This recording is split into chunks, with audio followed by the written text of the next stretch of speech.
J'avais 4 ans quand j'ai assisté pour la première fois avec mes parents aux obsèques d'un parent.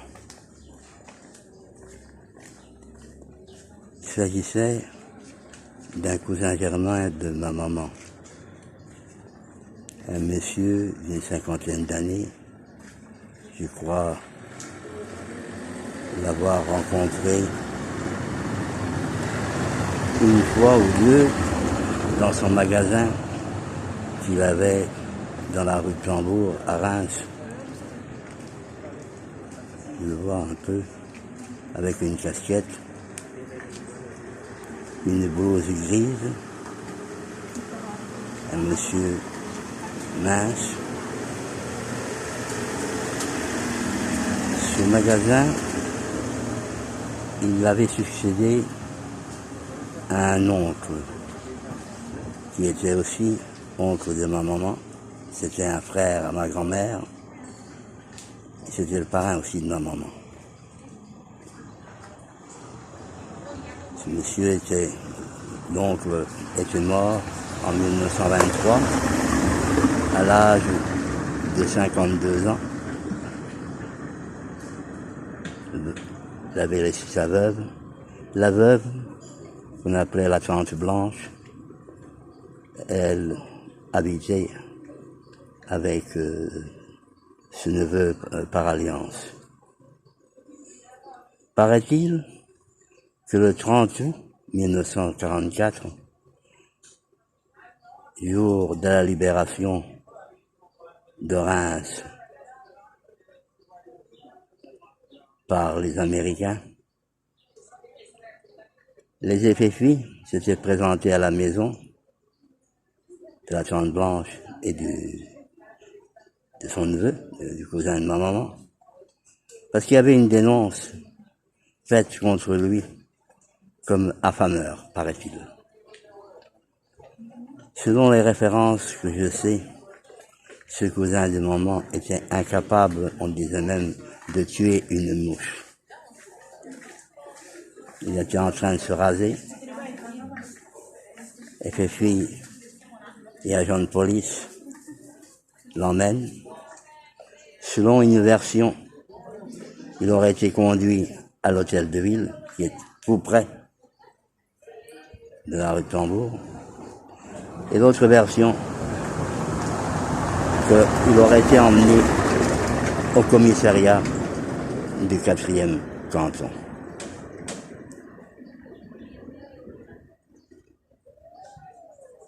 Il aurait eu une syncope, une crise cardiaque, et il serait décédé. Il y a un Majorquin, il était de Majorque, lui, du village de Fornalutsch, comme toute notre famille, et un monsieur qui n'était pas de Fornalutsch, ni même de Soyères, mais je crois qu'il était de Palma. Un monsieur appelé Cagnellas a été à la morgue et a identifié le cadavre.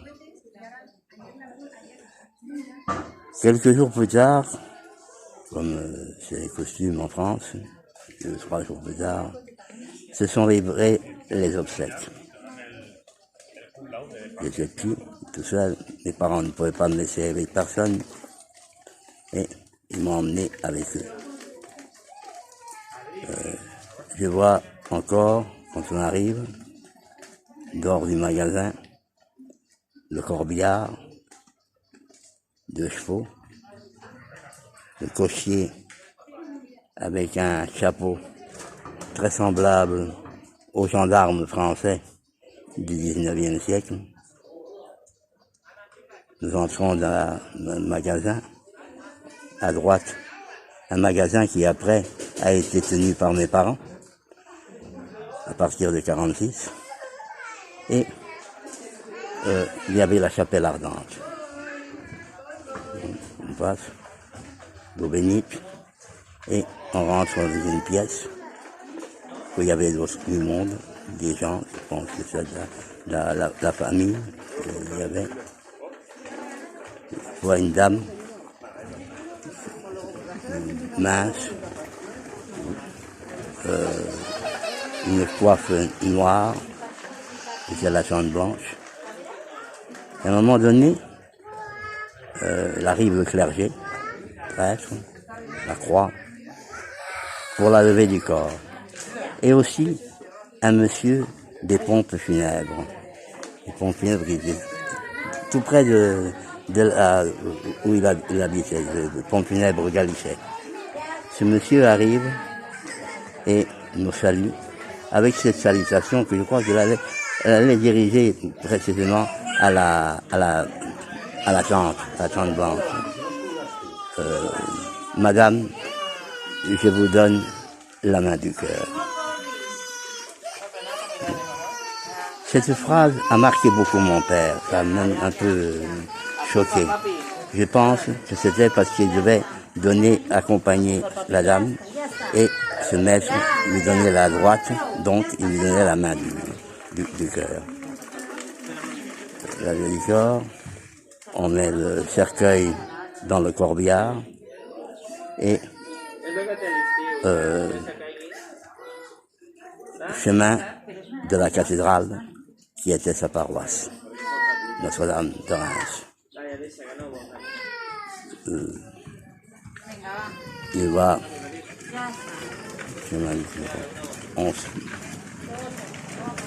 juste derrière la tente, accompagner ce monsieur. Et après venaient deux messieurs qui portaient un chapeau. Un d'eux était le frère de ma mère, mon oncle, et un autre monsieur qui était venu de Châlons, qui était un beau-frère d'un, excusez-moi, qui était le frère, oui, c'était un beau-frère d'une sœur déjà décédée du défunt. C'était le frère du mari de cette dame décédée. Cette dame était décédée très peu de mois après, assassinée à Soyères. On l'avait trouvée égorgée dans une cisterne. Ils étaient, mon oncle, ce monsieur, étaient les mandataires des héritiers du défunt. Les héritiers du défunt, en ce moment, au moment de sa mort, il était mort sans enfant, était un frère qui habitait au village natal, à Fournalouche, une sœur veuve sans enfant, et deux nièces, filles de la sœur, que je vous ai déjà raconté, je parlais avant. Bon, à la cathédrale célèbre la messe de Requiem. Je crois que c'est un vicaire de la paroisse de Notre-Dame qui l'a célébré, et l'absoute a été donnée par le curé de l'époque, qui était Monseigneur Gaillet.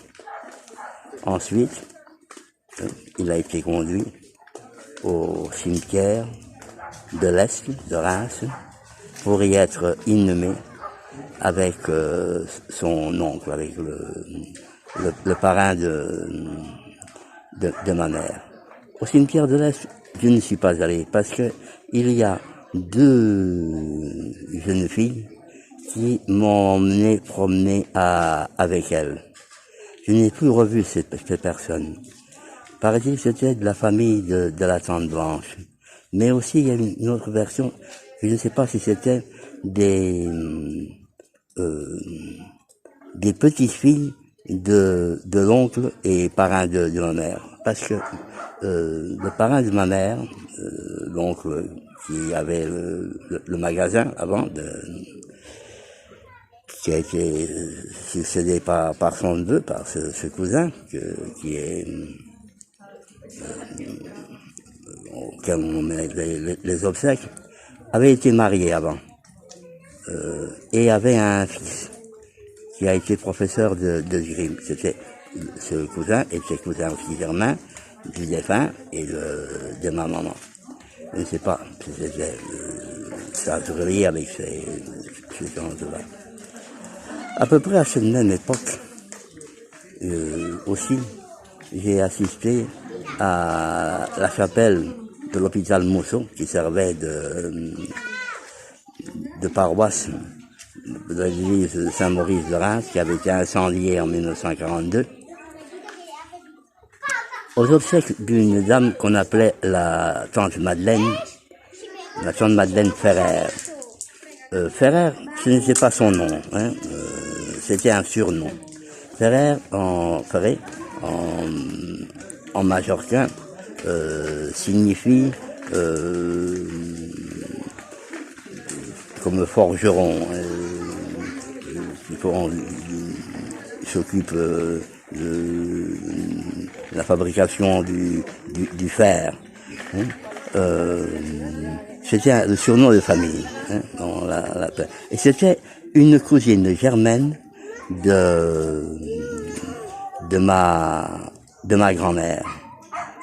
C'était une nièce de d'un de mes arrières grand-pères maternels.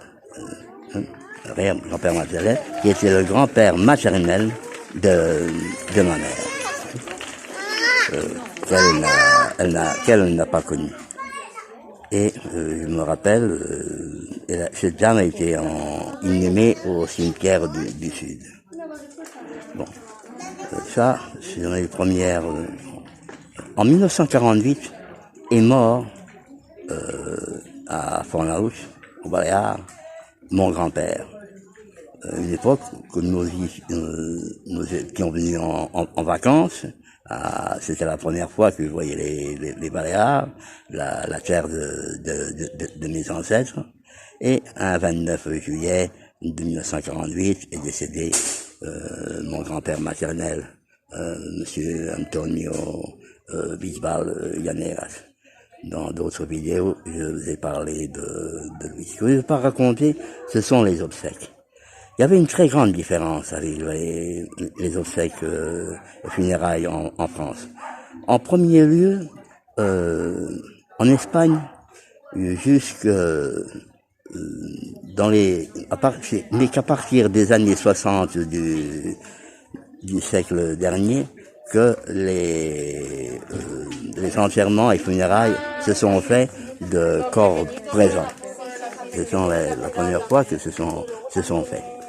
Et cette coutume au Baléares n'a duré qu'une vingtaine d'années, donc de 1960 à 1970, et dans la campagne une vingtaine, donc de 1960 à 1980.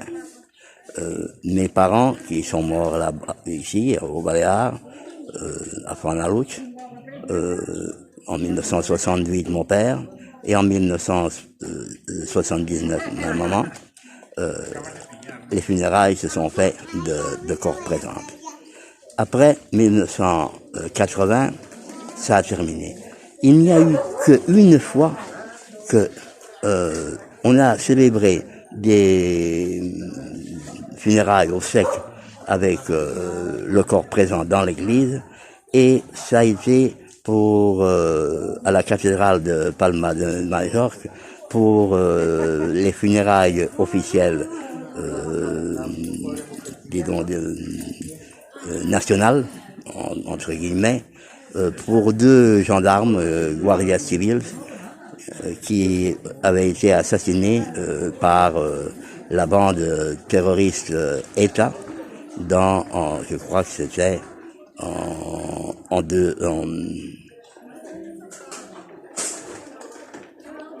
non, je veux pas dire, il y a déjà 11 ans déjà, je crois, de cela.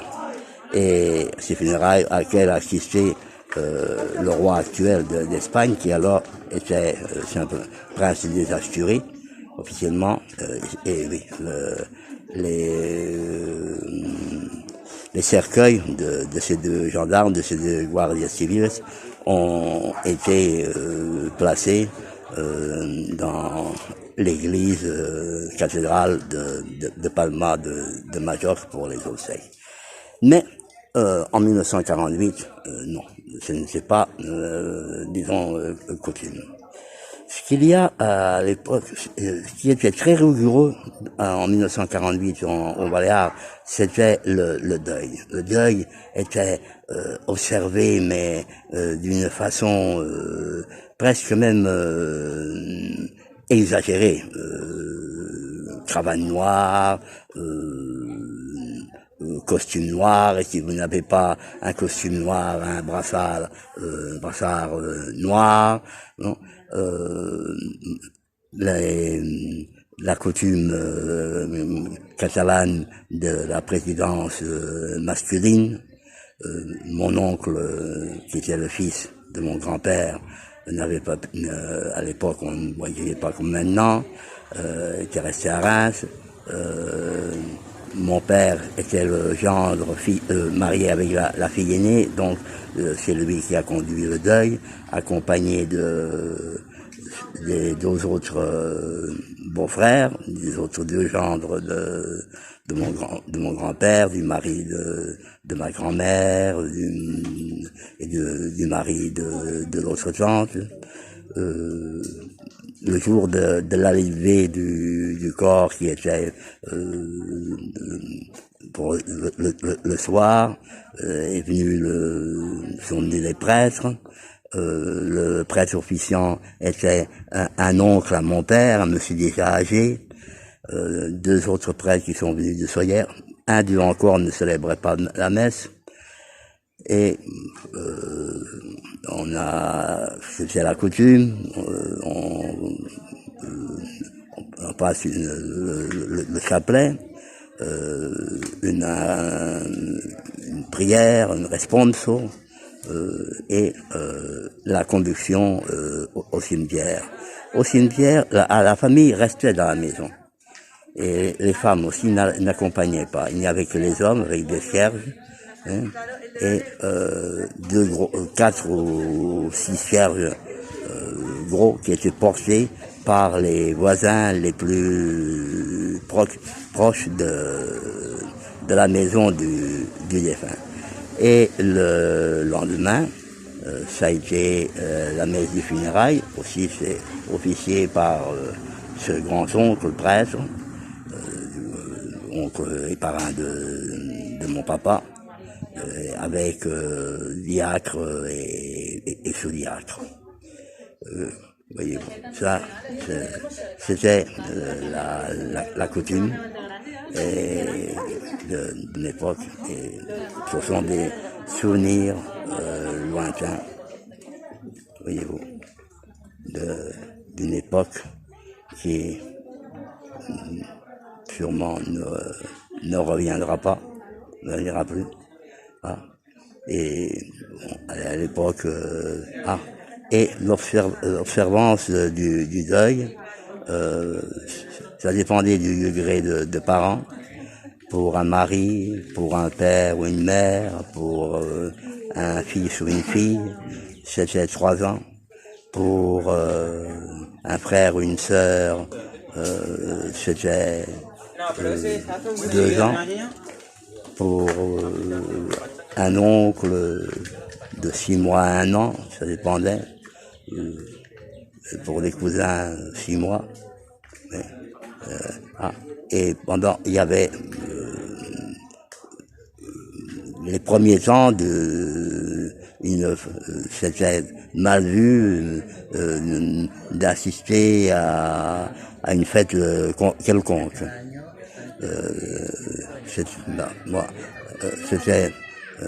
On m'a laissé, il est mort au mois de juillet, les fêtes de Fornalutsch sont au mois de septembre. Je devais retourner en France. Et mon père a pu m'accompagner, avoir la grand-messe, mais et un peu sur la place. Voyez-vous. Bon, les choses se passaient comme ça.